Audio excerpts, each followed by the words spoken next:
If you've come with a need for a little bit of philosophical ammunition in your ammo belt, you've come to the right place. As Rocky's trainer, Mick, would say, I'm going to make you a dangerous poison on the voice of resistance.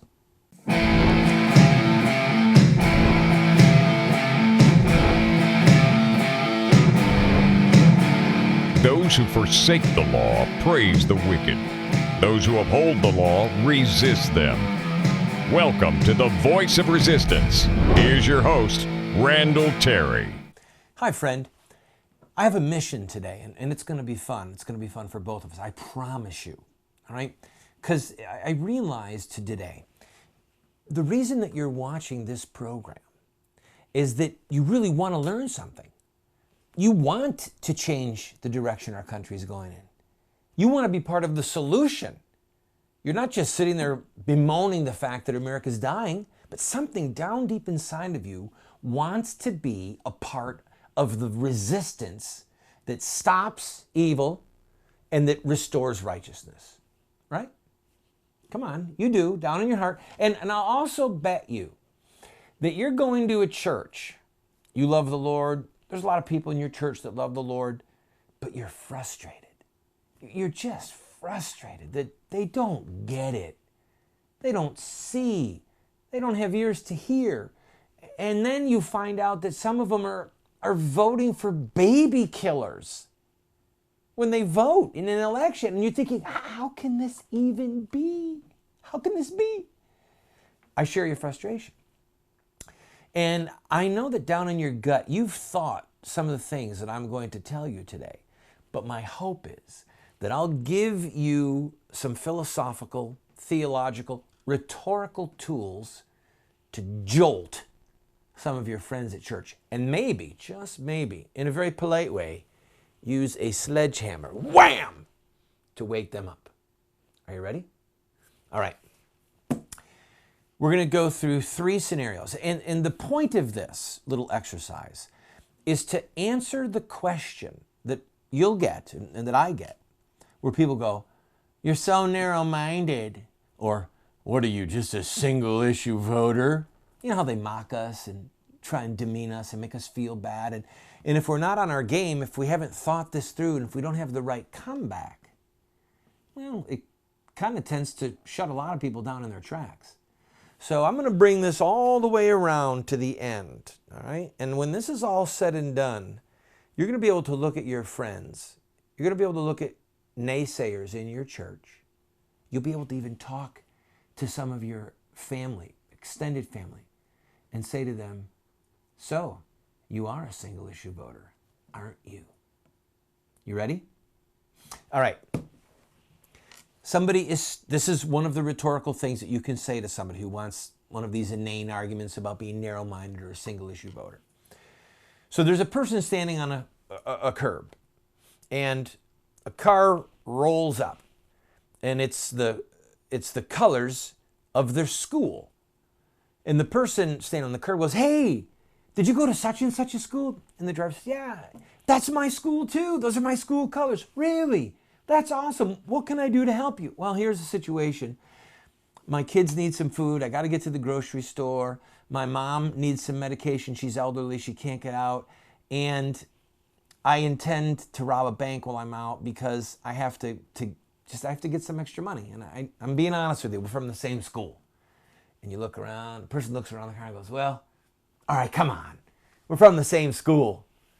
Gets in, goes, gets the groceries. They're chewing on some potato chips while they ride and talk. Runs into the CVS, buys his mom some of those meds to keep her happy and alive in her geriatric state. And then, as good as his word, and he fist bumps the driver and says, now remember, we're from the same school. We got the same colors, right? And the driver goes, I don't agree with what you're doing. I don't agree with you, but we're from the same school. The person goes in, robs the bank, brings out the money. They take off. They get away. All right? What do you think about that person who's driving the car? What do you think about that person who says to the nice man buying food for his kids and medication for his mom and robbing the bank, what do you think about that person who says, Well, we're from the same school. We've got the same background. Does the person being an accessory to robbery become justified in their actions because they went to the same school with the person? Of course not. So you say to your family member, to your friend, so they're in the same party as you? You're in the same political party? And you're going to help them to rob a bank? You're going to help them do something immoral when they get to office because you went to the same school? Because you're in the same political party? What kind of an excuse is that? That's rhetorical lesson 1. When we come back, let's go for the driver having a little bit of a vested interest. This is the voice of resistance. Darn it.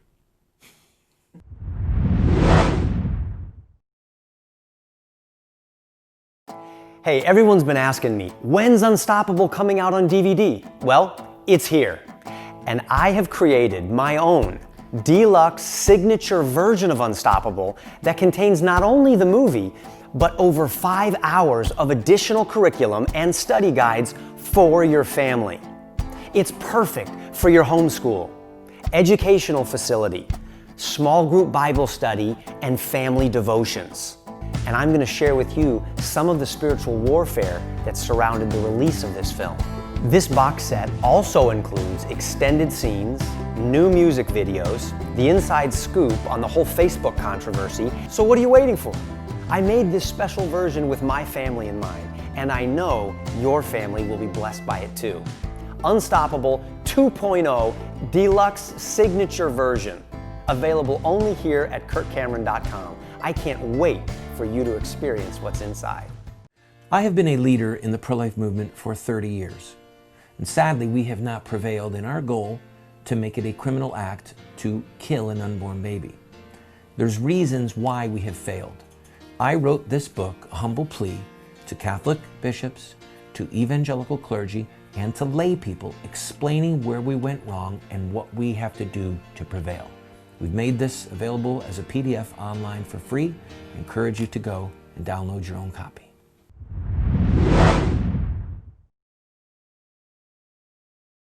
Okay, so you're Roman Catholic, all right? Or you're Southern Baptist. And your family's heritage, your community's heritage, is you are registered Democrats, okay? Now, I grew up in a household completely, father's side, mama's side, all registered Democrats, all right? So I get it, okay? So you're going to church now, maybe, and you hear the buzz start up. It's already happening about you-know-who. Hillary, right? She's probably going to run. If she runs, she is going to be the Democratic nominee, all right? At this point, she's literally 50 points, 60 points ahead of Vice President Biden. I mean, it's actually laughable, okay? So you hear people talking after Mass, after Sunday morning service. People in your family who are pro-life, they're Christians, they say they love Jesus, they pray before meals, all right? You get it? You understand what we're going through. And I'm trying to help you to get ready for your job. Because in your soul, you're just churning over this. What do you say? What do you say to them? Try this one on for size. Say to the person, whoever it is, family member, friend at church. Okay, so we go to a political rally to meet a candidate, okay? And you and I are sitting there and we love this candidate. Oh my goodness, they're right on education. They're right on gun control. They're right on how we deal with Islamic terrorists. They're right on the border. They're right on the tax rate. They're right on, just go down the list, the size of our federal government, how we reduce the debt, what we do with the 99ers, right across the board. This is like a dream come true for you and your friend. You tell them this, you get them really into the story. And then you say, well, let's talk to the candidate after the rally, see if we can help them out a little bit. And the candidate takes time with you, and then you find out the candidate says, hey, my staff's ready to go home. Will you folks mind just giving me a ride? You say, sure, come on, let's go. So you're going home and they say, while they're on their way home, and you say to the candidate, this is so great. I agree with you on all these issues. We're even in the same party. This is too good to be true. The candidate says, it really is something. I think it's our destiny that we work together. And by the way, would you do me one other quick favor? I need you to go over and stop for just 2 minutes at the corner of Park and Central. Corner of Park and Central. I've got just a quick bit of business I've got to do there. Kind of look at you. Okay. So you go over to Park and Central. The candidate gets out, changes money right in front of you, pulls out multiple hundreds of dollars of bills, and buys big bag of controlled substance, right? Crack. And then gets in the car and you're looking at each other and look at the candidate and say, what's going on? And the candidate says, well, it's very expensive to run a campaign. Very expensive. And my household expenses are going through the roof while I'm running. And so I've got a little side business. I'm selling crack to some of the local school kids. And please understand, I'm not selling crack to anyone who's below the 4th grade, and I'm not selling crack to any new users. These are just people that have a proven history of using crack, and it's good crack, no junk, and it's a way that I make a living. So anyway, I hope that you guys are still excited about my campaign. I'm really looking forward to working with you. And yep, right up here is my house. Thanks so much. God bless you guys. God bless America. Say to your friend, your parent, whoever it is you're trying to talk to, mom, cousin Susie, Jeff, should we still vote for him? If we know that they're selling crack to kids, should we still vote for them, even though we agree with them on all these other issues? Or is the fact that they're doing this a deal breaker? And if so, does that make you a one-issue voter? Maybe it does. Maybe there are some things that are deal breakers. And maybe the fact that Hillary Clinton has blood on her hands from the promotion of murdering innocent babies, butchering innocent babies, disqualifies her more from holding office than if she told us she was selling crack cocaine to young people. But don't worry, after this break, I've got an even better illustration that you can use on the hard-hearted that you're trying to reach. You're going to be a dangerous poison.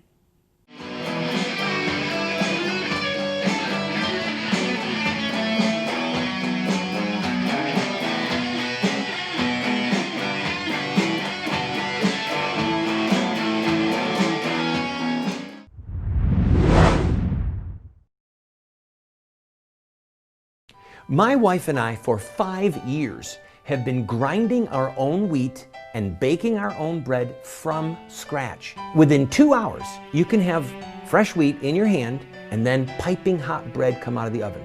The most nutritious and delicious bread you will ever have. And we do it for under $1 a loaf. Call Paula's Bread and find out about this grain mill and the mixer and how it can save you money and change your life. It took me 14 years to write it. 4 rewrites, countless edits. I poured my heart and soul into Dragon Slayers. At points a very inspiring and painful book to write. I encourage you to go to our website and look at the reviews that we have gotten from readers of this book, and then avail yourself. It's an allegory, and I promise you, you'll be inspired.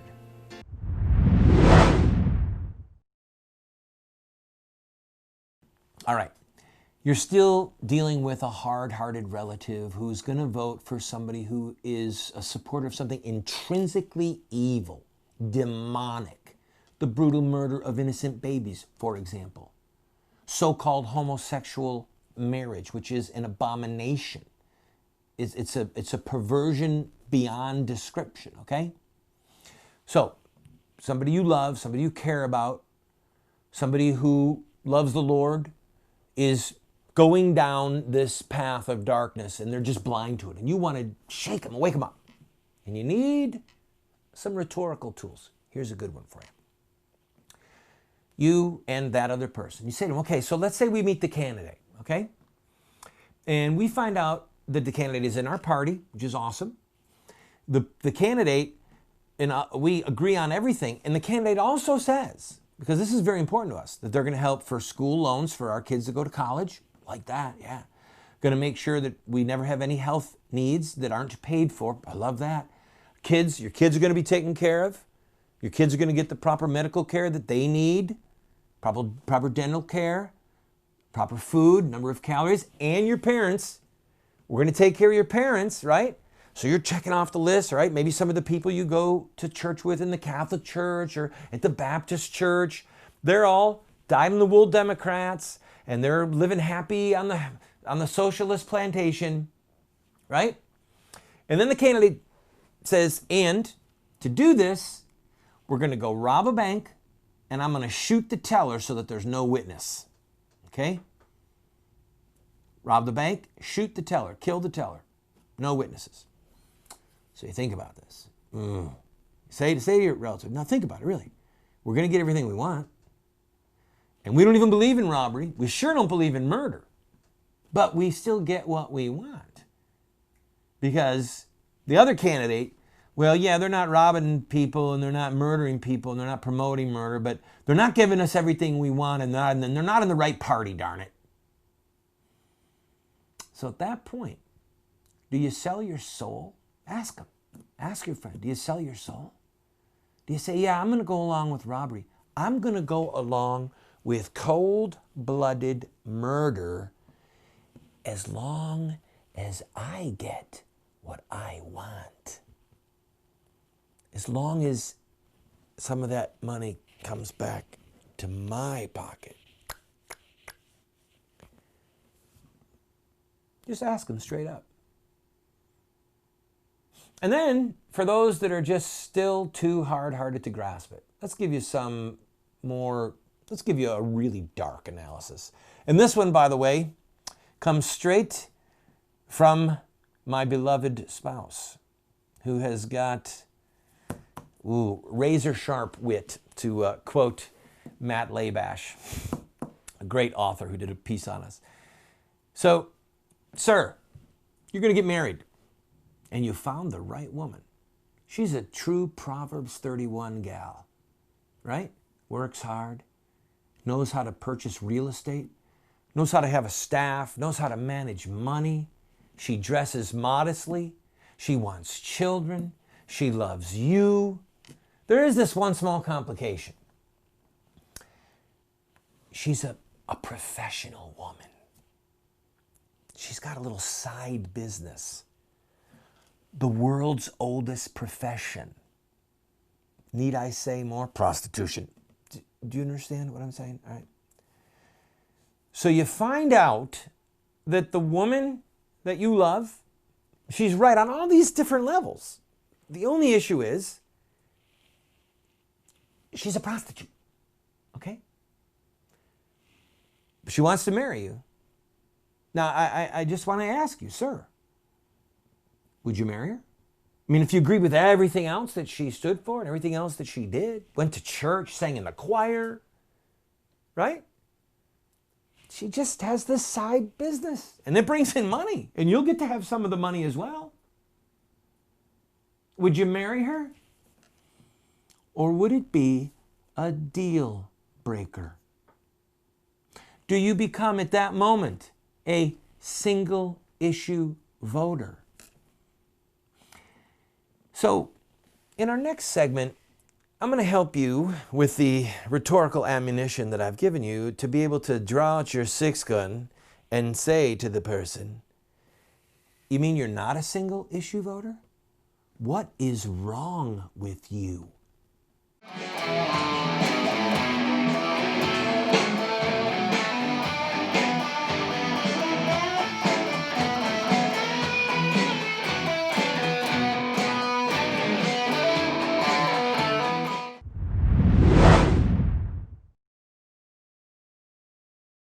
Do you want to have knowledge, wisdom, discernment?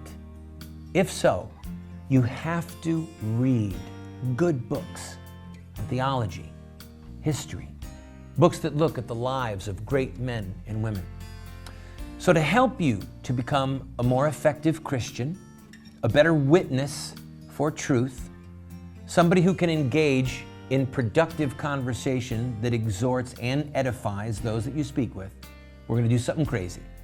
We're offering you these 7 books for a gift of any size.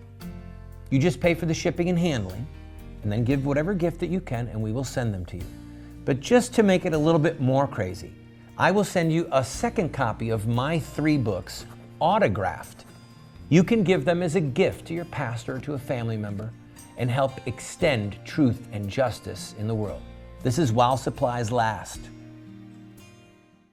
In social revolution, peaceful social revolution, there are rules. And those rules have been established by social revolutions of the past, and the Christian community in America has failed to obey a lot of those rules, and that's why we keep losing.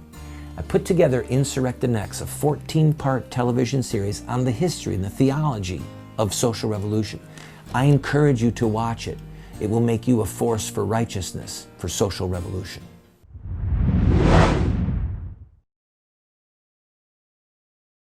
Okay, the purpose of this episode is to give you the rhetorical and theological tools that you need, the ammunition that you need to help your friends in your church and in your family to see the light so that they don't sin with their vote. All right? If someone voted for Barack Obama in 2012, knowing his baby-killing agenda, they sinned, a grievous sin. And if somebody is thinking right now, planning right now, in our churches, by the tens of millions, if your friends are considering voting for Hillary, okay, then they are contemplating a heinous sin against God and against innocent blood. And our mission is to help them to not fall into that hideous trap. So, depending on the person, you can give them what they need to free themselves to say, yeah, I guess I am a single issue voter. And I guess there are some issues that matter more than others. I mean, to just talk about something that was in the news recently, I mean, if you found out that your candidate agreed with you on all the issues, but they ran a daycare center in which they duct taped down the children during nap time so that they wouldn't get up from their nap. All right, if you found out that Hillary duct taped children down, would you vote for her? Duct taping children down? That's pretty disgusting. It's nothing like ripping off their heads.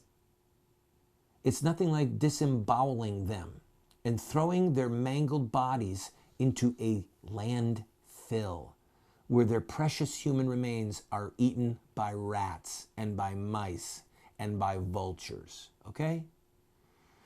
So some people you can persuade with gentleness and kindness. Some people it takes fire and brimstone. It takes saying words that are so intense that it jars them, that the words jar them out of their spiritual stupor, out of their political coma. And that's the purpose of today's program. I want to encourage you, by the way, go online, go to voiceofresistance.com, find this episode and send it to your friends as a link. The ones that are considering voting for Hillary or for some other baby killer. Hopefully they'll watch it and they'll get set free. Anyway, back to the points at hand.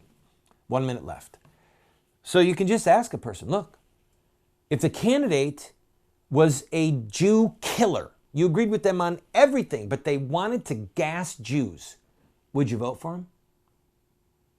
If the person was a slave trader, they agreed with you, you agreed with them on every political issue, except that they wanted to restore that old chattel property, that chattel property right that was in the U.S. Constitution, that a white man could own a black man. Would you say, I think that's a deal breaker? Or if, to go back to the family exercise, if, sir, your wife-to-be, you found out was a prostitute, or ma'am, your husband-to-be, you found out was a pimp and ran a brothel and slept with all of his working girls, would that be a deal breaker for you? I hope so. And if not, if you really want a sledgehammer, just look at him and say, You mean you would vote for that person? Are you a slave trader? Are you gassing Jews? Is your wife a prostitute? What is wrong with you? Was that over the top? Can people use this?